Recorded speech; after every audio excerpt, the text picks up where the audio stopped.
नमस्कार दोस्तों, आज हम लोग एक ऐसी कंपनी के बारे में बात करने वाले हैं जो एक इतना बढ़िया मोमेंटम पर आ चुका है जिसका प्राइस 201 रुपया है। सपोर्ट कहीं ना कहीं डबल बॉटम बना करके ट्रायंगल को ब्रेकआउट करने की कोशिश कर रहा है। क्या ये यहाँ पर ब्रेकआउट करेगा?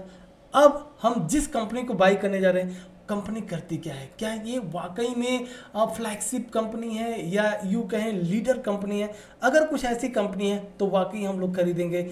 क्या इस कंपनी का क्वार्टर रिजल्ट ठीक ठाक आया है? ये सब कुछ इसी वीडियो में देखेंगे दोस्तों, तो बिना स्किप किए इस वीडियो को पूरा देखिएगा। और इसके पहले दोस्तों कई ऐसे स्टॉक में हम लोगों ने एक मल्टीफोल्ड रिटर्न दिया हुआ है। इस स्टॉक में भी मैं आशा करता हूं कि हम लोगों को एक बहुत बढ़िया प्रॉफिट मिलने वाला है। चलिए दोस्तों, सबसे पहले मैं जिस कंपनी की बात कर रहा हूँ वो कंपनी कहीं ना कहीं इसके जो क्लाइंट हैं वो क्लाइंट कौन कौन से? भारतीय एयरटेल हो गया, वोडाफोन हो गया, आइडिया होगा, और इन सब के बाद आता है रिलायंस जियो, जो ऑलरेडी मार्केट में क्या है, फ्लैगशिप कंपनी मतलब लीडर कंपनी है। इन सब का ये कंपनी करती क्या है बेसिकली? ये सब इसके क्लाइंट है। तो ये कंपनी क्या करती है? ये कंपनी बेसिकली इनके जो टावर होते हैं ना, इन टावर को बनाती है। ये पूरा अब क्रेज आ रहा है 5G नेटवर्क का, तो जाहिर सी बात है अपग्रेड तो करना ही पड़ेगा। अपग्रेड अगर करना है, जैसे जैसे 5G आगे बढ़ता है दोस्तों, तो ये कंपनी इनका मेंटेनेंस और प्लस इनका सर्विसिंग जो भी है बनाती है, इंस्टॉलेशन जो भी होता है ये सब करके कंपनी देती है।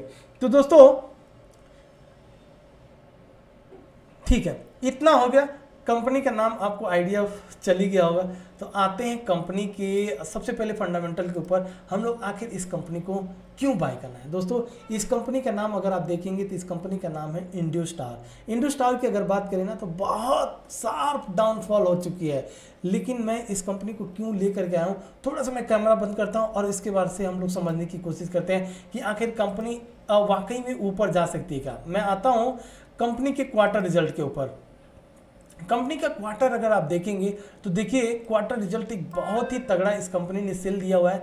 सेल देने के बाद से अगर इस कंपनी का नेट प्रॉफिट देखेंगे तो नेट प्रॉफिट भी बहुत ज़बरदस्त हो चुका है। कंपनी का मार्केट कैप अगर देखोगे ना दोस्तों तो 54,357 करोड़ का मार्केट कैप है। अगर कंपनी के आरओई और आरओसी दोनों देखोगे आप तो दोनों के दोनों ज़बरदस्त है। दोस्तों हमें किसी कंपनी में प्रॉफिट तभी होता है जब वो कंपनी नीचे गिर जाए, एक उसका वैल्यूएशन अच्छा हो जाए, तब हम एंट्री करते हैं ना, तब हमें एक बड़ा प्रॉफिट लेने के चांसेस होते हैं। यहाँ पर अगर आप डेट और रिजर्व की बात करोगे तो ऑलमोस्ट जितना डेट है उतना ही रिजर्व है। तो हम ये मान करके चल सकते हैं कि बहुत ज़्यादा डेट तो है लेकिन बहुत ज़्यादा डेट नहीं है। वहीं प्रमोटर होल्डिंग का स्टेक भी ठीक ठाक है। ठीक है, यहाँ पर हम लोगों ने देख लिया। अब आते हैं, अगर हम किसी भी कंपनी में घुसते हैं दोस्तों तो सबसे पहले हमको एफआईस और डीआईस ये दोनों देखना बहुत जरूरी है। अगर ये दोनों किसी कंपनी में घुसे हुए हैं तो आप ये समझ लीजिए कि जो हम लोग एनालिसिस कर रहे हैं हमसे कहीं ज़्यादा बढ़ चढ़ करके इन लोगों ने एनालिसिस किया होगा, तभी इन लोगों का स्टेक इस कंपनी में है। तो ये सब चीज़ें हमें बहुत ज़रूरी होती है देखनी। अब आते हैं यहाँ पर कंपनी का स्टॉक का पी अगर आप देखोगे तो स्टॉक का पी भी 14.4% ही है। तो कुल मिला जुला करके फ्रेंड्स हम लोगों को ऐसा लग रहा है कि एक बहुत ही ज़बरदस्त कंपनी हम लोगों को मिलने जा रही है, जिसमें हम एक बहुत बढ़िया देखिए। और की पॉइंट क्या है कंपनी का? की पॉइंट भी अगर आप पढ़ोगे तो लीडरशिप पोजीशन पर है। मतलब कि जो भी टावर बनाने वाली कंपनियां हैं उनमें सबसे ज़्यादा जो क्रेज है वो है इंडस टावर का है, इसीलिए ये लीडरशिप पोजीशन पे है। अब जब ये लीडरशिप पोजीशन पर हो चुकी है तब हम लोग चार्ट के ऊपर आएंगे। देखिए कंपनी चाहे कितनी भी बढ़िया हो, जब तक चार्ट पर हमें कुछ बढ़िया नहीं दिखता है तब तक हम लोग किसी भी स्टॉक में एंट्री नहीं करेंगे। अब हम लोगों ने देख लिया कि बुक वैल्यू के हिसाब से कंपनी कितनी भागी है।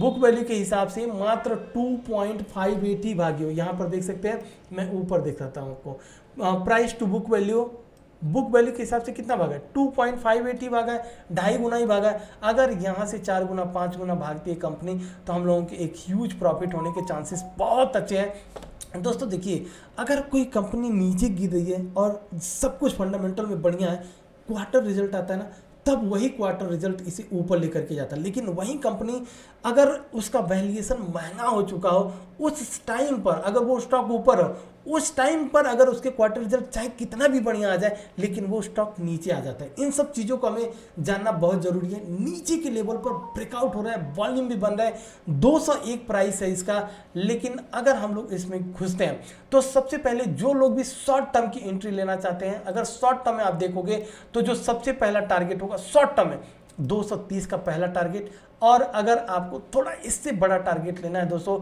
तो आप सीधा सीधा आ सकते हैं कंपनी के यहाँ पर 324 रुपये के टारगेट के लिए। तो इस कंपनी को एकदम फोकस रखिएगा, रडार पर रखिएगा, और आप भी अपनी खुद की एनालिसिस जरूर कीजिएगा।